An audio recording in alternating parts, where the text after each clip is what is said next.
This clip is brought to you by SaveWithConrad.com.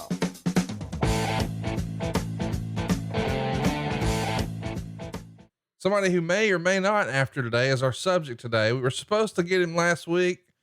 A little late, better than a little never. Rick the Model Martel. It's going to be a fun one. He held a major championship in the heyday of the 1980s for almost 19 months. He was a roommate to Hulk Hogan.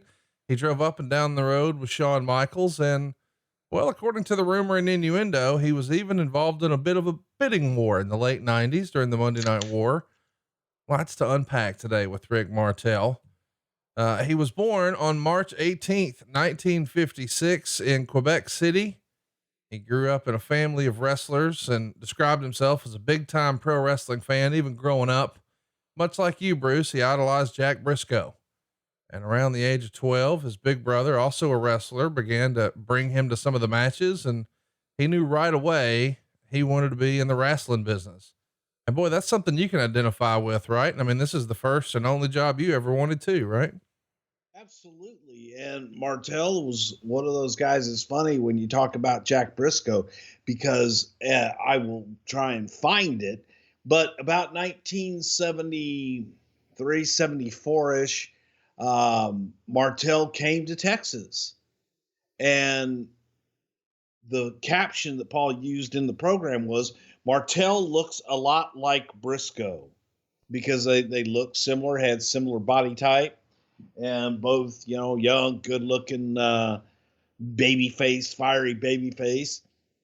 So Martel was often compared to Jack Briscoe, and he had came from that mold of, just baby face, fiery baby face that promoters love to have, man, because he could draw them in, by God. Let's keep going here. He's going to get his chance in June of 73. He breaks in the business when his brother, which I would think when you look at it would look like it would be pronounced Michael, but in fact I believe it's pronounced Michelle, called and told him a wrestler had been injured and a replacement was needed. Rick was still an amateur in school, not trained professionally. Kayfabe was very strict, obviously, in 73. Baby faces and heels never spoke. And Rick couldn't even talk to his brother because he was a baby face and his brother was a heel, but he made it work that year, and he wrestled over the summer, and he went back to school that fall. And after one day at age 17, he just decided to quit. The wrestling bug had bit him that bad. And he told the principal he was done. This is not advisable these days, boys and girls. Would you agree, Bruce? I would agree. I would say go on out there and get your education, by God, and do right, and then decide what the hell you're going to do for the rest of it. But I am one. I didn't do it, but I will preach to this day, get your education. Well, what you didn't do was get a college degree, but come on, man, you got to at least finish high school. Well, I did that. Yes, I did do that. Still, I'm just saying, kids, stay in school, mate. From 72 to 80, Rick is all over the territories. Obviously this is sort of the heyday for them. But he's going far and wide, man. New Zealand, Japan, Hawaii, Puerto Rico, and of course, Stu Hart's Stampede Wrestling. What do you think that conversation would have sounded like, Bruce? Michelle, am I talking to a fucking woman, or that is gay? Then you call him Michael, fucking Michelle. What's your brother doing?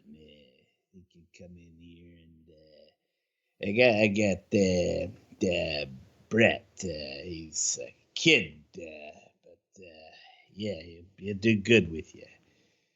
Get him in here. In December of 77, Rick gets a chance to work with the world champion Harley Race in Australia.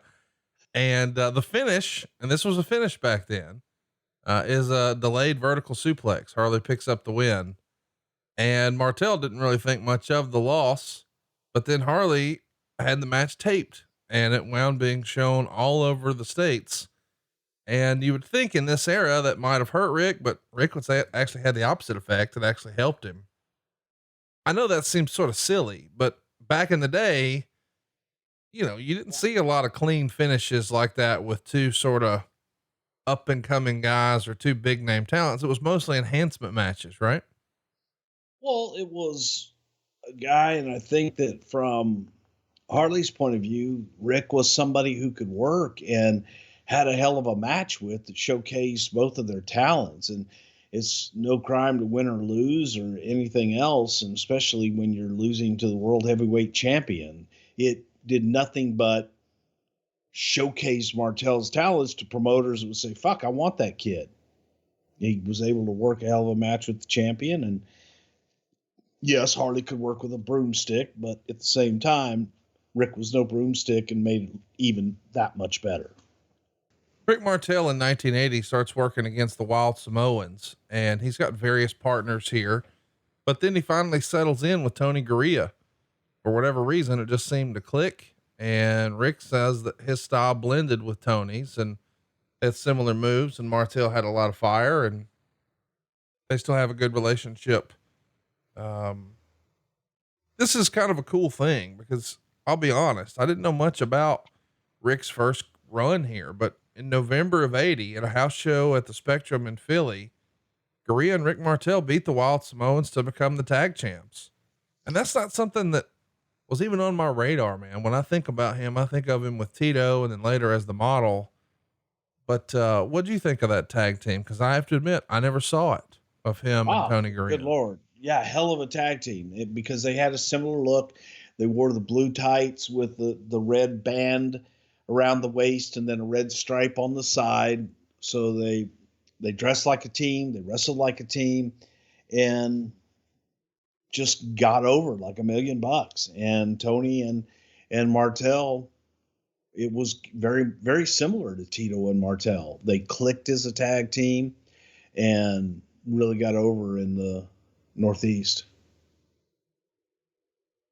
He's working with, quite the array of talent here. I mean, Fuji and Saito and, the Moondogs.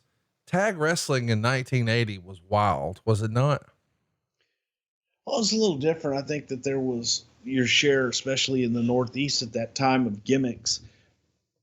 Rex and Spot, the Moondogs, were a unique looking pair. You also had the Executioners, Killer Kowalski and Big John Studd. Of course, the Samoans, Afa and Saito and Fuji. So there was definitely a plethora of great talent to work with. He's even going to wind up doing some special tags with Andre the Giant, which I guess since they both speak French, maybe made sense. I know we're sort of skipping. What was their relationship like? Did you know Andre and Rick to be big pals? They were good friends. Yeah. I think that, Andre would go to folks that spoke the same language and where he was able to communicate in his native tongue a little bit better. So Martel was fluent in French Canadian and Andre was French. So they were able to communicate. He becomes really good friends with Bob Backlund here. He also enjoys the party scene in the 1980s in New York City. And he says it was unlike anything else he'd ever seen. And he even says that, there's a fun story of him being in a bar in Florida with your old pal, Jerry Briscoe and Bob Backlund in tow. And a big guy comes over and challenges all the wrestlers to arm wrestle. And eventually Backlund agrees and slams the guy's hand instantly. And then proceeds to painfully slam his hand over and over into the table and just beat his knuckles bloody until he yells, "Are you going to leave us alone now?" And that is something so out of character from my perception of what Bob Backlund was. Did you ever see Bob ever really get hot like that in real life? Thank God, no, because Bob, if you were to push Bob too far, really quiet, very respectful, nice guy. But if you were to push him too far, man, he could do just about anything that he wanted to you. And there was only so much that Bob was going to take.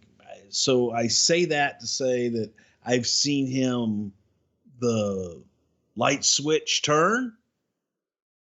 But thank God I never got to see it, completely turn on all the way to where Bob did something about it. I think that people that knew anything about Bob Backlund realized, you're only going to be able to push him so far. Hey, it's Conrad Thompson. Thanks for checking out the podcast here on YouTube. Be sure to hit the subscribe button and the notifications bell so you get a notice anytime we upload some new content. And go save yourself some money right now. If you're in a 30-year loan or you have credit card debt, it's not a matter of if I can save you money. It's a matter of how much. Find out right now for free at SaveWithConrad.com.